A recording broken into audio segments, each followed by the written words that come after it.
Are you serious? Are you serious, folks? Welcome to today's broadcast. Wow, we've got some urgent information, very urgent news coming out of Europe.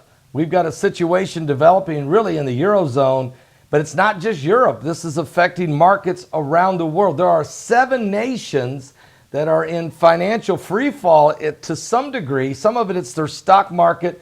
Some of it is their currencies are really suffering. So there's some serious adjustments going on in the global economy. Certainly in Europe, we're calling this the Europe Economic World War. It's about to begin. It's like a contagion. And we have to go get an expert, and we're getting one. Bob Kudla is with us with TradeLikeAGenius.com. He can help us understand what it is that's going on. So let's bring him into the conversation right now. Bob, it's great to have you with us today. Hey, same here, Paul, and I guess welcome to the fall social season.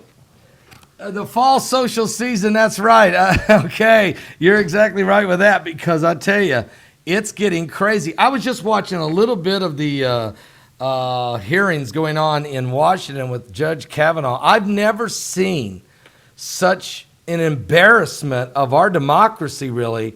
The shouting, the dragging people out of there. Before even the people were yelling in the back and all of that, the lawmakers, how they were so out of order. I mean, Charles Grassley, I felt bad for him trying to get this hearing started. You know, Paul, it's a reflection of the times that we're in. And the reason why these people are shrill is because they have been living off the largesse of the productive people for so long, and they know it's ending. And they're trying to take control of the agenda, and they've been failing at every turn. And, you know, as you know, it was climate change. Well, people were around the world, left and right folks, were like, no, you're not going to take my hard-earned money so you can build this empire. And then it was Trump, and then it was Trump collusion, and then it's unfairness, and it's this and it's that, and they can't get any traction, because the only thing that they recommend that will work is people literally will have to give something up. And in democracies, people don't give stuff up. It has to be taken from them. And I think that's what we're seeing, the realization there. And you know, your title of your video today is very prescient, because there's no surprises in these markets, Paul. People always said, "Oh, I'm so surprised." No, it works the same way every time. The weakest nations crumble first, and we've seen that. We've seen Venezuela literally implode. You know, a year ago, Argentina imploded, and then they got these 100-year bonds. Within 1 year, those 100-year bonds are ready to go bankrupt. You have Turkey, okay, the weakest sister I consider Turkey a European emerging power, okay, and they're rolling over. And the thing about Turkey is that Turkey's a linchpin in a lot of different directions, Paul, that people simply don't appreciate. If Turkey melts down, what will happen to the global economy, not just economically, but socially and also militarily. And you know, for us who are Christians, we watch that very carefully spiritually, because you know it could set some other things off into motion here. And it's not just Turkey. Then you have India. India is the one that people are not quite. It's being whispered. I see it amongst the people that I trade with, but that thing is ready to come to a head too. And then don't forget China. China has created for themselves the ultimate trap. And they're in trouble. And the reason why all this is happening is because they never expected this guy named Trump to get in here and try to right the ship for America. And so this thing's gonna implode. So I want to go back to Turkey for a second, because that's where it ties into what you're talking about in Europe. Well, you know one thing, Bob, Turkey's currency right now today is 15 cents value on the dollar. I mean, that is weak. You know,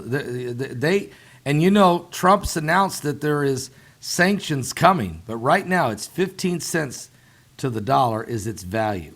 Paul, if it gets to 12 and a half cents to the dollar, all Turkey's banks are bankrupt. What? That's right. When it goes 8-1, Turkey's banks are bankrupt. Turkey has $380 billion of external debt in euros and in dollars. They can't hope to pay that back. And the people that are most exposed are Spain and Italy. So you got to throw Spain and Italy into the mix. And Spain is they lend to other Latin countries, so they're knee deep in what's going on in Argentina. So this thing is a house of cards, Paul, ready to go again. And this contagion comes. This is like 2008. In 2005, we could see the housing bubble coming. In 2006, it started to manifest itself. And the stock market topped in 2007, and then in 2008, it rolled over. And so that's what we're dealing with here. So stock market, okay, double topped here. Now it's struggling. These next 9 weeks, we go into this silly political season. And if the Kavanaugh hearings are any indication of what this is going to be like, and this crazy stuff that Nike's doing in terms like these big multinationals have decided they're going to become political entities themselves. And so they're going to do is they're going to get into the fray here, and they're going to try to agitate bases here. And I think what's going to happen is, and I'm reading now some of these hedge funds are like saying, hey, we're going to pull our horns in here a little bit. And it won't take much, Paul, for contagion in Europe and political contagion in the United States for us to have a couple pretty scary downdrafts in the stock market here in the U.S. No. Forget the economy for a second. I'm talking about the stock market really going over the edge here a little bit. Well, now we talk, and so folks, so you can, this is Bob Kudla with TradeLikeAGenius.com. You can always call him at 1-800-949-1408. That's 1-800-949-1408. But, Bob, as you're talking here about these nations, that Europe is in a meltdown almost, like a Eurozone economic world war. The United States, we've just seen a 4.2 growth in the second quarter, and the third quarter is going to be maybe another 4.0 or higher. So you're not talking Main Street. You're not talking about the average American's paycheck. You're talking about, it's really going to affect the stock market to some degree, but is it going to, it's a stronger America is creating a weaker world. Is that what you're saying? Look, we have precedents here. During the Great Depression, Great Britain really was the U.S. of today, and China was the U.S. of if I got that right. So we're like Great Britain was in the Great Depression, and China was like America was during the Great Depression. Okay, America suffered horribly, but the British Empire was collapsing in on itself. So the pounds were coming home, and Great Britain basically created Fortress England, if you will, and their economy was fairly benign, and the effects weren't as nearly as horrific as the rest of the world. And that's what we're going to see here in the U.S., because as trade collapses and as these economies roll over, look, we're not exporting to the world. China is, Germany is, Italy is. So those are the countries that are going to suffer incredibly. And the things that we export, Paul, are things people absolutely require: food, energy, oil, high-end chips, aircraft, okay, and high-end machinery, and then high-end pharmaceuticals. These are the things that you cannot do without. So we're going to be in pretty good shape in that standpoint. But the stock market, this inflated asset bubble they created, is going to deflate. Now, how it hurts people is if it starts affecting people's pensions, because these pensions start going bust. So my advice to people is that, look, the job market may stay relatively benign, but if you have money in the stock market, you need to pull your horns back in a little bit. And we've been talking about that. 2 weeks ago, something changed in the market. The safe havens are back. People need to start moving their money into those safe havens. They need to move into bonds, into gold, into miners, into cryptocurrencies. And if they trade the stock market, they need to start getting out of some of these names and start getting into and trading more on a day-to-day basis. And that's what we've been doing at Trade Genius to keep people making money every day and have your event risk reduced, because one day we're going to wake up and Italy's going to say to Germany, we're not paying, or the ECB, we're not paying back the bonds. They made that threat this morning, Paul. And the Wow. Italians are not the Greeks. Okay, the Greeks got hammered. The Right. Italians are like, you know what? Heck with you. We'll do our own currency. And when that happens, we'll wake up with a market down 5-10%, and Europe will be down into 20-30% losses. And the Italians is not an idle threat. They don't have the money, Paul. They literally do not have the money. They will literally walk away. And it's just Well, and it's just a matter of time right now. Yeah, you know, if they walk away and they can't pay Germany back, then Germany, of course, takes a major suffering in their market, and that's part of the reason, folks, for this discussion. You're dealing with the some of the banks, Deutsche Bank, some of the banks in Germany getting in a world of trouble. They've loaned a lot of money out to these weaker nations in the European Union. You know, before we came on the air, we were talking about Italy, Spain, Greece. We know they're broke, busted, and disgusted.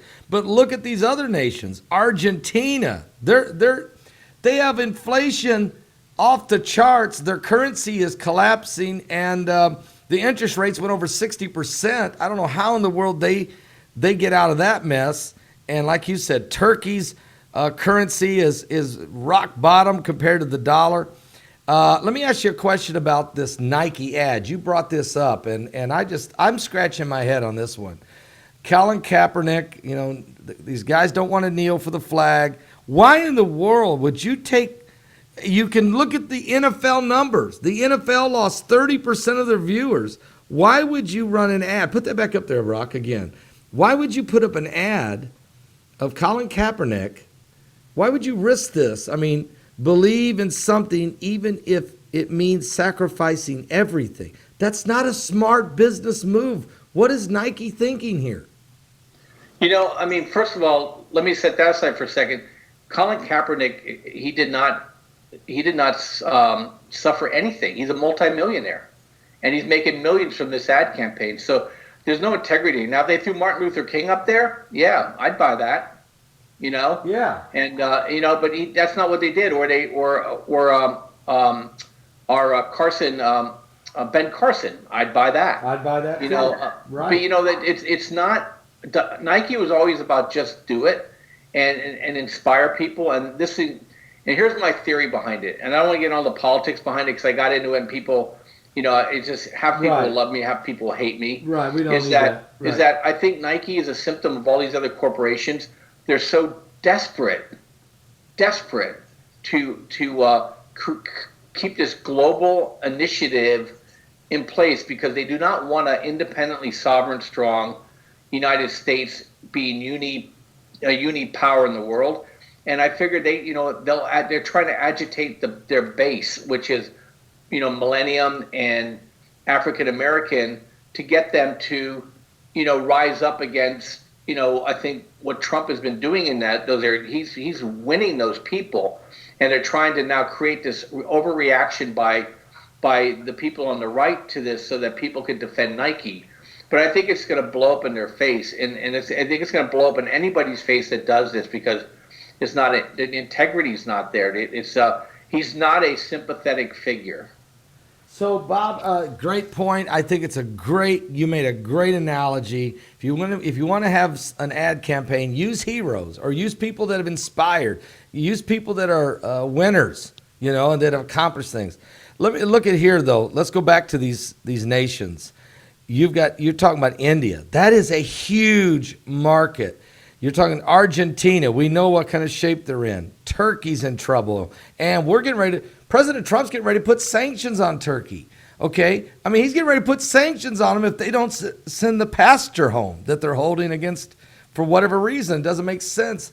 So there's a lot going on. I mean, when you start talking about European economic world war, are you saying they're going to go to war when you say that Italy might renege on payment to Germany?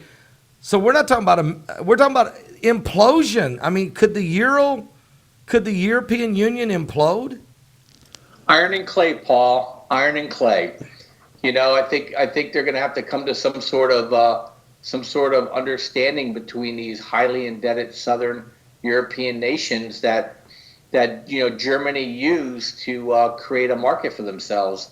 Now it's going to come back and bite them. Look, the debt in Deutsche Bank alone is higher than Germany's GDP. I just don't, I don't know what these guys are thinking. I don't understand the thought processes behind it. We're only looking from the outside.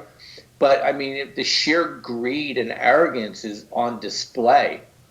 And I want to talk India too before we lose the thought here, is that India is a nation that, and I love India. I think the number one democracy in the world. I think they're doing great things. So it's not a disparagement. It's an economic conversation, is that they are a net importer of energy and their currency is falling. And the average person in India makes $661 a year. And I didn't get a chance to look up the thing, whether it was a liter or a gallon, but I'll give them the benefit of the doubt saying they pay $5 a gallon. Somebody's from India listening, you can correct me, for gasoline. Well, I mean, how many, you could buy 100 gallons of gas a year, okay, if you're an average person from India. I mean, we do that in 2 weeks here in the United States. I mean, if India loses their currency, they can't pay the energy. And that's a mark of a failed state. If a nation can't feed itself or provide energy for itself to counteract their exports, the nation can't survive. The currency will collapse. China's in the same boat. Okay, China just has reserve currencies that they're gonna wipe out. But China has to import food. China has to import energy. And if they lose their export markets to the United States, why do you think they're fighting it so hard? Is that they will suffer. And so there's things that they keep from everybody from seeing, Paul. But I live this every day, and I'm watching, and you can only bang on. Well, your profession too. You can only bang on the pulpit for so long until people have to see it with their own eyes. Right. And I think that's what's starting to happen now. And then it's too late. So I'll just keep yelling it out loud, saying people get defensive, go into some of the names that we suggested, start learning how to day trade, get into cryptocurrencies, and we provide systems and toolkits to help you be successful, because our systems don't look at any of the news. We just look at what the money's doing. Let's talk about buying. We buy. When they're selling, we sell. Let's talk about your toolkit, because you sent us some information that I found very interesting. Obviously, people are out there watching right now. Some of you are traders. Maybe you trade in the stock market, or maybe they're involved with Bitcoin or one of the other cryptocurrencies, or maybe you're out there and you're into precious metals. And you're involved in that. And that's not for everybody in this conversation, but there are a lot of folks out there who are. And this does apply to all of us. So tell me, Bob, show us, we've got you sent me a couple snapshots of your tools. I'd like to show it on the screen here, what it is that, and you walk us through this, the first one coming up. Tell me, because I'm blind to your screen. Okay. He doesn't have it on the screen yet, so talk us through it, and we'll put them up there in a few minutes. Just talk us through the tools you have available for the people. Yeah, so the tool that we rely on the most is that we look for buying pressure in the market, and we especially look for buying pressure if there's been what's called a rapid selling event. And what that's telling us is that big money was forcing a change so that they could do what's called a reversal, Paul. And so we named that system, we call it the slingshot. And when that green arrow shows up, and you can see it on both the charts, one of them is for trading the broad stock market, the SPY versus in the futures, and the other one's trading cryptocurrencies, is that when you see that green up arrow, it means the selling has exhausted itself and there's buying pressure coming in, and it's good for a profitable trade north of 80% of the time. I just pulled out the last two, Paul. I didn't cherry pick them. I said, here's Bitcoin. We got a signal last week. We're still in the trade. Minimum profit for us on that is 6.5% in a week. Not bad. You do that 5 or 10 times a year, you're doubling your money, and that's pretty good in a cryptocurrency market that's just been going up and down. And then on the day trading side is that if you can make $300 to $400 a day, Paul, you're making between $80,000 and $100,000 a year. This signal shows up 3-4 times a week. In fact, today it showed up twice. Both times were profitable. You only see the one that came in early in the day where you see two green arrows together. Within the first hour, you could have made between $300 and $500. I just did a video for my clients, and I showed them we made $340, and we essentially did it in 20 minutes. We're done trading for the day. And that's the freedom that gives you, and also the confidence that, hey, if other things happen to you, you're going to be able to make money in the stock market. And these tools don't rely on information that, insider information, all that other stuff. It's just simply looking at what people with more money are doing in the market, and we just follow along. Yeah. And we take our profit, where you be careful, and then you hop off. It's like surfing, Paul. I'm a California guy, so I'll use the analogy. You just wait for the right wave, you take the wave in, you hop off your surfboard, you go back out, and you wait for the next wave. And that's what this does for you. And it works out very well, non-emotional. And the reason why I did it, I'd like to say I did this all for everybody, but I did it for myself because I'd be getting all nervous and anxious. I'm like, when should I get out? When should I get in? And I said, there's got to be a method here. So we developed it. And then we put it onto the computer, and it's available in TradingView. And if you're a member of our service, you get access to it as long as you're a member. If you buy one of the two bundles, the bundle for ETF stock or the bundle for cryptocurrency, as long as you're a member, you have access to it. And it's a nice feature. It trades things that we might not be watching because it uses the same rules. And that's what we do. And it doesn't matter the market, Paul. The whole market, in 2008, the whole market went to heck. But there was 4 or 5 things that did really, really, really well. And those are the 4 or 5 things we'll trade again. So until God decides to come back, there's going to be a market to trade. And I always tell people, bull market somewhere. It just doesn't necessarily have to be in the things that you were used to trading. But there's things that you can trade. And I'm not talking about being day traders. You can trade these things 2 or 3, 4 days. Like Bitcoin, we're in the trade now 6 days. So it's not like you have to be glued to your seat. So it's quite fascinating. What you're saying is, in layman terms, I guess for me, would be people enter into the market. They take your recommendation. They buy a certain stocks, and they get up in the morning. They turn on your little meter that you have there for them because they're part of that now. They're part of your package, and all of a sudden the arrow goes green. Because the stock just jumped and it just made $300. You've probably got a governor on it, so it goes off like our earthquake thing does. It just it's up $300, it's up $350, it's up $400, whatever. Good time to jump off, and then people make a quick trade, they sell it and they're out, and that might be their only deal they do all day. And you don't do it until the green arrow goes off. That's kind of what you're saying, isn't it? Yeah, and I've been showing this people on my videos for the last 2.5 months. Every time this slingshot has gone off, I put it in my videos that I show people every day just to show them how often this happens. And 80% of the time, that trade is a profitable trade. And in trading, anything north of 60% is considered pretty darn good. And so we like it a lot, and we're sharing it with people who trade with us. And you got to watch it. You're a professional.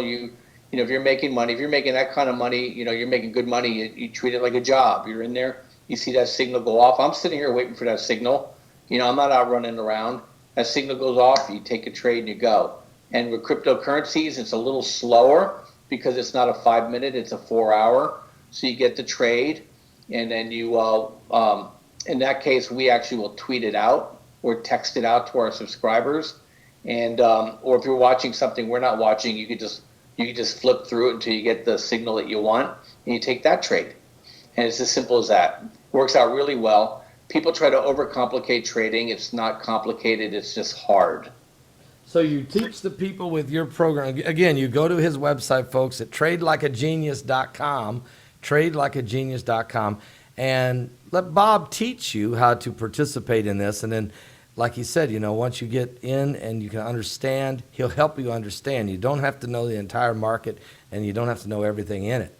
But I am going to ask you a question because it is a volatile world, and you're right. We've seen in our own political system. To me, it's unbelievable because I've always heard the stock market's emotional, that they run on rumors instead of on profitability and performance and potential. It should be the three P's, profit, performance, and potential. And but we've got a president that is getting knocked around every time you turn around by the major networks, by the stratosphere, by the social media people. But the political environment is ugly. We're going through this Kavanaugh thing, yet our economy just keeps roaring. Is it because of some of it because of the deregulation of business he did? Is some of it because of the tax cuts he did? I mean, did he just put some things in motion that no matter what, it's going to keep churning? Yeah, I mean, look, it's he's a strategist, and it's so funny how people have underestimated the guy. Look, just like in trading, there's only a few moving parts that mean anything. Everything else is noise.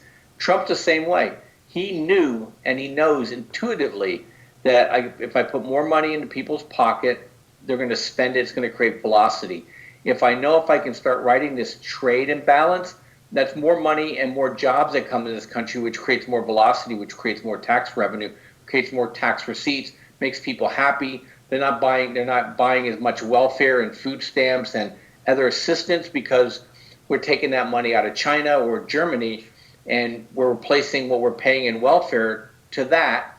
And if I get deregulation out of the way, that it's a deadener. People are enthusiastic, or like, in Europe, I mean, it's an act of Congress to start a company. In the United States, we could start one in a day, and Trump made it even easier now for some of these industries that they were in prior administrations literally trying to extinguish, and it made us energy independent. And so these things are all good. And the thing is, and I want to be really clear with people listening, America has some incredible geographic resource, and I would say genetic cultural advantages that no one else has. We have two oceans that protect us. Our borders are relatively benign. I'm not worried about Mexico. I think this new Mexican leader, I think he gets it. Right. And I think he's going to make some changes. And we have a society where failure is still acceptable, that people will try.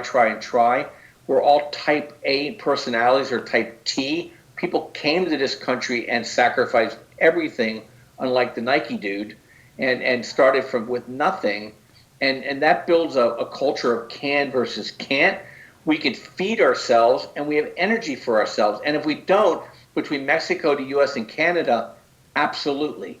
Those three countries together, if we locked it down, we could be Fortress North America and be self-sustaining, and the rest of the world could spin out of orbit. That's how rich those three nations are, Paul, and I think people can't underestimate that. Look, Europe has to worry about an invasion from Africa, the Middle East, or Russia, right? China can't feed or energize themselves, all right? So, in South America, they have a political will issue. So they could be like North America if they choose, but they don't choose. And so I'm bullish on America itself. It's just that we have to get through this environment of the shrill people, and I think part of it is things were so good for so long that people start looking for even more stupider things to be outraged about, instead of getting up in the morning and going to work, making money for your family, enjoying the vacation, and driving forward. And I think once that rights itself, then look, America is the next emerging superpower. And we are the emerging superpower, and we are the superpower. So I don't worry about anybody else taking that mantle from us anytime soon. There's only one thing, Bob, that can. I mean, look, that was such a great analogy of America. We are blessed and highly favored. God has blessed this land. There's no doubt about it. Geographically, look at the natural resources. Look at the oil. Look at the gas. Just look at the woods, and look at all the timber up in the northwestern portion of the country. Look at the rivers flowing. Look at the Great Lakes. I mean, nobody has anything like that. The Great Lakes are like oceans. I mean, look at the fishing. It goes everywhere. I mean, it's incredible. And then we have this great democracy and the free enterprise system where you can be whatever you want to be. I mean, you can try and you got opportunities. So you're so right on that. The only thing that could destroy us is ourselves. I mean, there's this kid I used to coach basketball, and he came from a tough family, and I was coaching these kids, and he just said to his mom, it was New Year's Eve, and they said, "What should we do? Should we set a resolution?" He said, "I only got one. As long as nobody does anything stupid, we're going to be all right." I mean, as long as we just don't self-implode, we're going to be fine. And I think that's what America needs. Somebody needs to wake up the politicians, wake up all across this nation and say, folks, stop the crybabying and be blessed and understand. You could be living, in Somalia or somewhere, running for your life from Al-Shabaab, wondering how you're going to get a drink of water. And we are blessed. And your company's blessed. TradeLikeAGenius.com. And that's what you're doing. I think you're teaching people how to also be blessed and have opportunity. Yeah, I think you said it right, and it's and I'm confident that we will. You see the pushback. People aren't stupid, so you have to get past the social media filter and the mainstream media filter, and I think people have done that. When I saw what happened with climate change and how it was simply dismissed, gave me courage that they could see through these things, and I think they'll see through these things again. And we're just too big of a country, for one part to really hijack it. And even if it gets hijacked for a time, it'll self-correct. Even Argentina, where Kirchner was trying to basically extort the farmers to sell their crops for below cost so that she could feed her supporters in the cities, the farmers simply stopped delivering the food, and she capitulated in a week. That same thing will happen here. Right. The social justice warriors live in 5 cities in this country. If they keep angering the people who make stuff, they may decide to stop making stuff. Wow. And it'll end this little game that's being played in weeks. Wow, what a point. The flyover countries got more power than what they realize, because the farmers actually are the ones who grow the food, do the work, and take the risk, and so that everyone else can enjoy the great prices that we have. We don't think about it, folks. We just go to the grocery store. We don't think about it. The meat counter's full. There's going to be food there, right? We know it. We already feel it. But what if the five cities in this country that are raising the most stink, what if the farmers just say, you know what? I just don't want to ship there no more. I just don't want to do it. That's incredible. I hope to God they don't happen. But, people want to be protected. They want to have we all want to live in peace, and we don't want to be pushed around. It's an incredible situation. Bob, you got some specials going on. We're running out of time here. Share with the folks some of the specials you got. And folks, you can always call Bob at 1-800-949-1408 and go to his website at TradeLikeAGenius.com. Bob, tell us what you got here. What kind of specials you're running? Yeah, so if you go to the TradeLikeAGenius.com, scroll down to the little bit below the first page there, you'll see our specials lined up, and the special number 1 gives you access to the trading rooms for both stocks and for crypto. Special 2 gives you crypto, and it gives you the crypto toolkit that I showed with the slingshot, and the special number 4 gives you stock trading room, and also access to the slingshot for futures market and for some selected ETFs. So, and then if you want training or the courses, those are the other specials in there as well. But I absolutely encourage people to take advantage of it. It's a proven system. It works. It's unemotional, and I think people really, really will like it. Bob, it's been an honor to have you on again today. Some great information. Every time you come on, you give me like 5 ideas for a video after that, because you're filled with tremendous information. And folks, it really does. We have to stay awake. Got to know what's going on in the world. And Bob Kudla is the expert at TradeLikeAGenius.com. Bob, thank you for coming on, being with us today. Yeah, thanks for having me, Paul. Have a great week. All right, folks, you heard him say it. The specials are there. Get in there. Go to tradelikeagenius.com. Find out what he's got going. And till next time, we'll be right here on the coming apocalypse.